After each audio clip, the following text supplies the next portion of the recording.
What's up, man? Happy birthday, by the way. So, you were talking about home security today. You were talking about wanting to set up some kind of security system for your lady, which I have all the gear, I have all the cameras, motion sensors, door sensors, window sensors, keypads, everything, dude. I got whatever you need. It's all good. We can hook that house up big time. So that in mind, I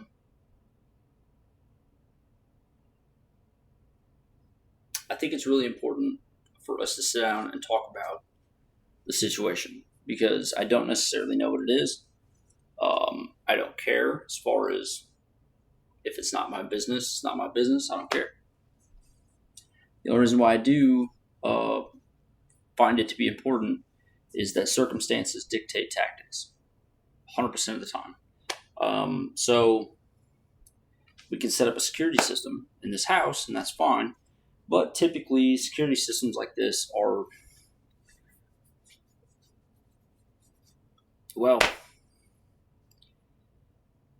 the thing that makes them so effective is their level of deterrence.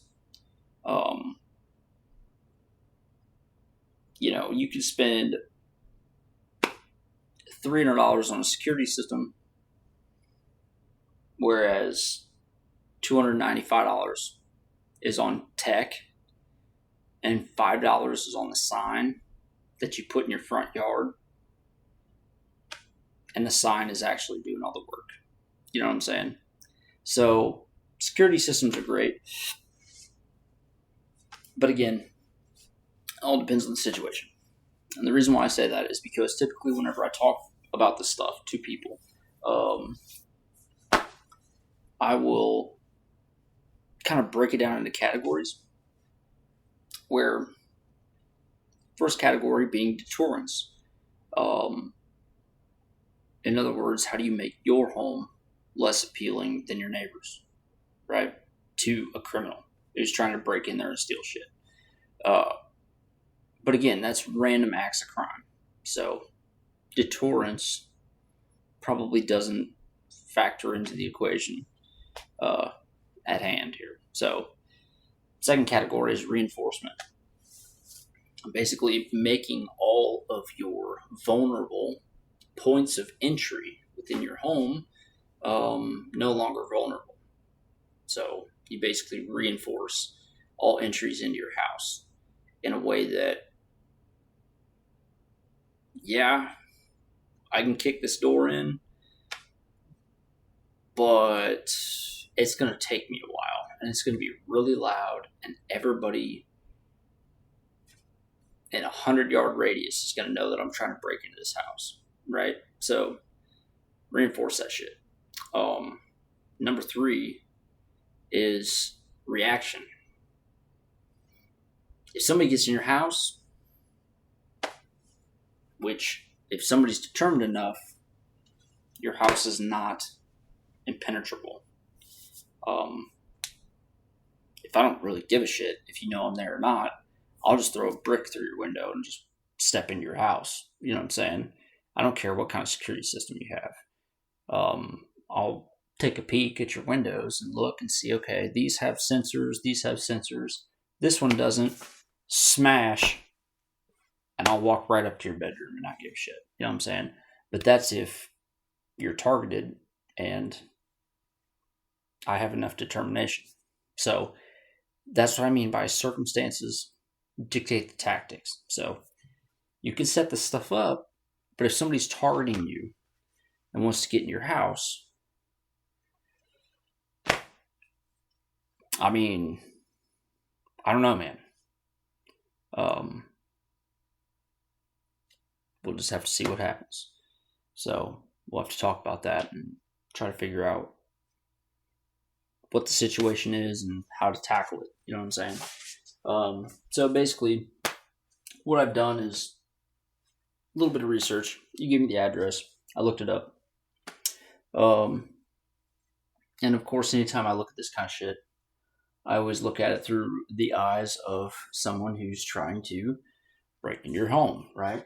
So as I'm looking at this house right here, I don't know if you can see this very well on the screen, just because of the lighting and shit. But this is the house right here, 2913. So I'm looking at this beautiful property. Seriously, this whole neighborhood's just gorgeous. Um, and it's actually, she's kind of at a tactical advantage and also at a disadvantage at the same time. And the reason why I say that is because if I scroll over here, basically what she's dealing with on the other side. So her backyard basically backs up into her neighbor's backyard, right? Which is fine, but her front yard goes into a parking lot. The good thing is she lives on a cul-de-sac, which means nobody in their right mind would ever go down that street and park facing this way, facing the cul-de-sac, right? Nobody would do that, especially somebody who knows the house. They're not going to do that. They're either going to pull in to the cul-de-sac, turn around, come back out, and park halfway in between your girl's house and her neighbor's house, on one side of the road or the other. Or what they're going to do is they're just going to drive up to the church, park in the parking lot. Now, I'd have to look at that parking lot to see if there's cameras in it. I don't know if there are or not, and I would suspect that there probably are not. Anybody who's trying to hide their vehicle from surveillance is obviously going to peep that out. So they're going to know if there's cameras in that parking lot or not. I got a way to get their ass, though, if that's the case. We'll talk about that in a minute. So basically, what they would do, if somebody's targeting this house, it's basically what I'm doing. I'm playing this out in my head in a way is, if I were targeting this house, how would I do it? Okay. I'd pull into the church parking lot, park in the church parking lot. I'd walk across the field, through the tree line, go across the street, which is basically your lady's front yard. I'd walk between the homes, and I would go sit in the tree line in her backyard. That's what I would do. I'd slip right into those trees back there, and I would sit there and wait. Now, what I also pulled up is Street View. Street View doesn't really tell me a whole lot, but what does tell me a lot is Zillow. Pull up Zillow. These are pictures of the house whenever she bought it. I would assume that she's the most recent, obviously she's the most recent buyer, but I would assume that this posting was what she actually looked at whenever she bought the house. So this right here, I know you can't really see it on the screen, but what I'm looking at right now is a porch view from the porch into the backyard. And what I see is a whole lot of places to hide at night. Places that will not be caught on camera because nobody gives a shit about their backyard usually. People usually put surveillance in the front of their house and then maybe on the inside of their house pointing at the back door. And that's really about it. They don't actually surveil their backyard, especially, again, if this dude knows or thinks that you don't have any kind of security cameras. You have a privacy fence of the neighbors in the backyard. This is where I'd park it for the night.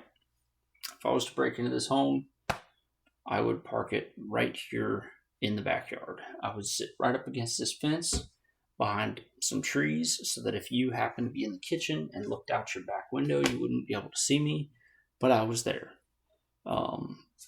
It also provides cover from your neighbors behind you from seeing me because of their privacy fence. And there's not really anywhere else that I can be spotted. And my car is in the church parking lot, so nobody's suspecting a thing. So if I were to break in, I'd probably make entry through the back after sitting and waiting in the backyard. If I were to do it, it's just me. Again, fucking beautiful home, dude. Seriously, this is that kitchen, man. I know you can't see this, but this kitchen's beautiful. Love it. Absolutely love it. All those windows. It's gorgeous.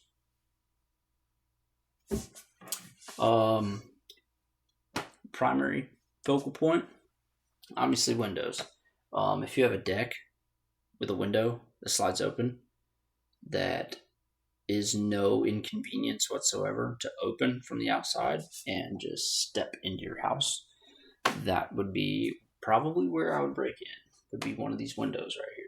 It looks like this is kind of like a sunroom area going out to the back porch. And there, it looks like there's, well, at least 4, maybe 5 windows that are like level. I mean, very easy to climb through if I can get through them. So making sure those are locked, obviously.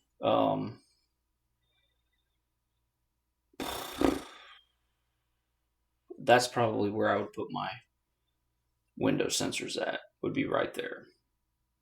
I don't know. We'll have to look at them. We'll have to check out the locks and see what we're dealing with there. But that's a very vulnerable spot, is that sunroom for sure, just because of all the windows.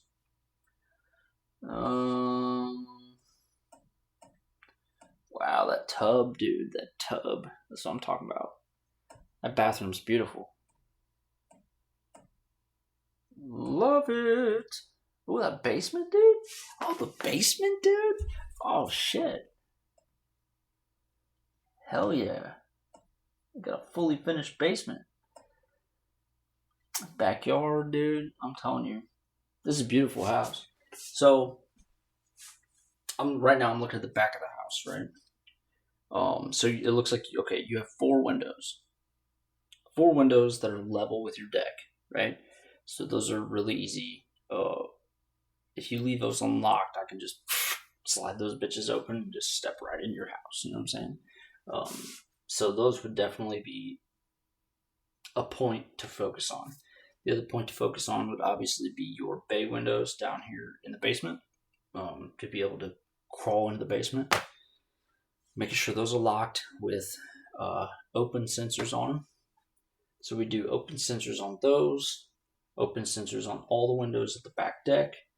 I think the windows at the main floor that aren't attached to the deck are safe. Somebody would need a fucking ladder to crawl up in those, and I just can't see those actually being any kinds of points of entry. I'll know whenever I see them, but I would assume that they're probably not. Looks like you have a pretty big bay window in the front, on the opposite side of your garage. And then maybe a decent sized window right there on your front porch.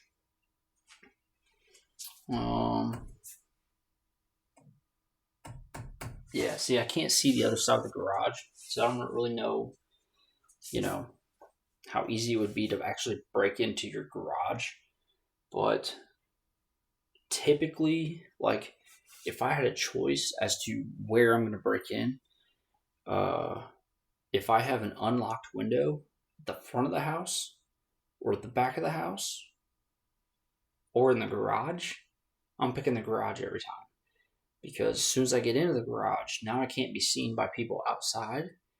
And 9 times out of 10, nobody actually locks their garage door on the inside because they have their garage doors that are closed and they just assume that everything's safe. So if I can just sneak into the garage real quick and then come in and just open your garage door, your back door, through your garage and slip into your house that way, that would be my first primary choice.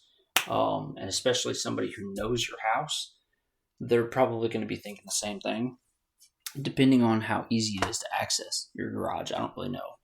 Again, I'll know whenever I go check it out, but just a thought. Either way, this does not look like a very difficult house to lock down, to reinforce. It's new. Every single door, every single deadbolt, what I'll do is I can guarantee you right now, if you look at your deadbolts in your house on your doors, if you're looking at them, the little faceplate frame, the little brass frame, that the deadbolt, whenever you turn the deadbolt, the bolt goes through the holes on the door frame. I guarantee you what's holding that brass plate are like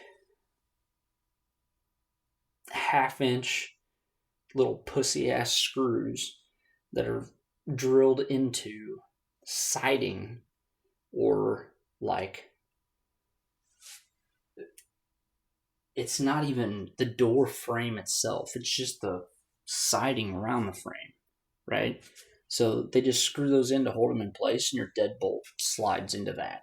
Well, if I kick your door, that's where it breaks, is it breaks through those screws right there. So what you do is you put 2.5, 3-inch carpenter screws through those brass plates through your door frame and into the stud in the wall, right, of your door. So you have 3-inch carpenter screws drilled into the studs of the wall, and that's what's holding that steel deadbolt in place. Makes a big difference whenever somebody tries to kick your door in, right? They're going to be kicking for a while if that's the case, because the shit's all attached to the frame, like the studs of your house, right? So they're not really going to go anywhere. That'd be the first thing I did, was I would replace all the hardware on your locks of your doors, and make sure they're mounted into the studs of the wall rather than just the flimsy, shitty framework of your door.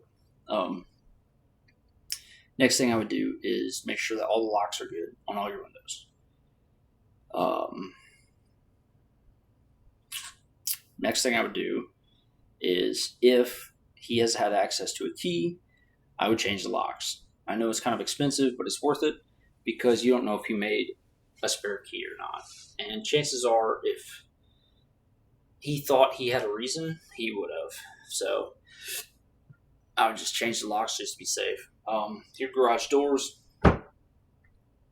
I could just reset it and erase all the memory of all previous garage door openers, and then just resync only the garage door openers that you have in your possession to the garage door, so that only those two will open it, or two, or however many you have, only those will open it. And any other ones that may have been lost, or maybe that he took,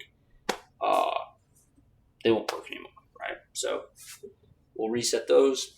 We'll put motion sensors at each point of entry into your home doors, like your back door, your front door, right?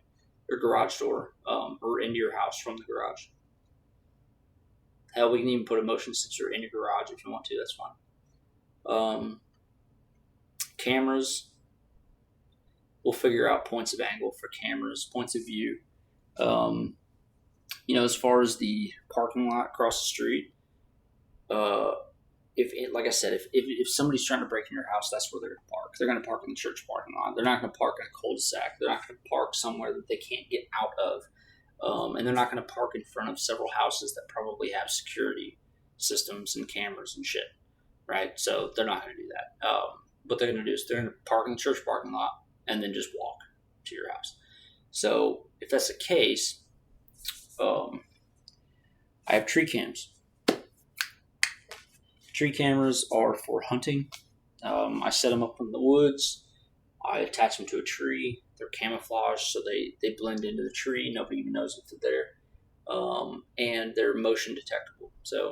Or they're motion activated, right? So if you walk past it, it snaps a picture. Not only does it snap a picture, but it sends it to your phone as well. You'll get a ding on your phone and be like, oh shit, somebody's outside my house, right? what you can do is you can set it up in your front yard, any trees that are in your front yard, and point them at that parking lot. So if you do have an incident, chances are you're probably going to catch his car in the parking lot across the street, and he's not going to think twice about it. He's just going to park there and just walk over. Well, you've got his ass on camera the whole time, and he don't even know it because the cameras will be hidden in trees, camouflaged, and he'll have no idea that they're there.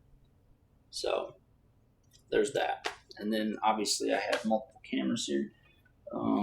These are motion detectable, who will pivot and they will follow. So is this. This does the same thing. This is an eye. Moves around. It'll follow motion. These are weatherproof. Stick these outside. These are really good cameras. I have 2 of these. I got all kinds of shit. So we could basically lock this house down, no problem. I'm not really worried about that. But like I said, I think it's really important to understand the circumstances and understand the situation, because you can't really prep for something that you don't really know a whole lot about, right? So if this guy just maybe seems to be a dick, that's one thing. But if you know that he's capable of pushing the normal limits of severity, then fair enough. If you want to play, we'll play. But I just need to know if we want to play or not, right? So that's what it's all about, man. Just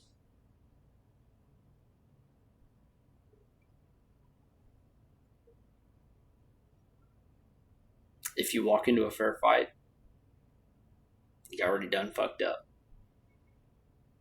because you should have already stacked the odds so far ahead in your favor that you don't even have to try, and they're already going to lose, right? So that's the goal, man. Anyway, let me know when, where. I'll be there. Deuces. And happy birthday, motherfucker.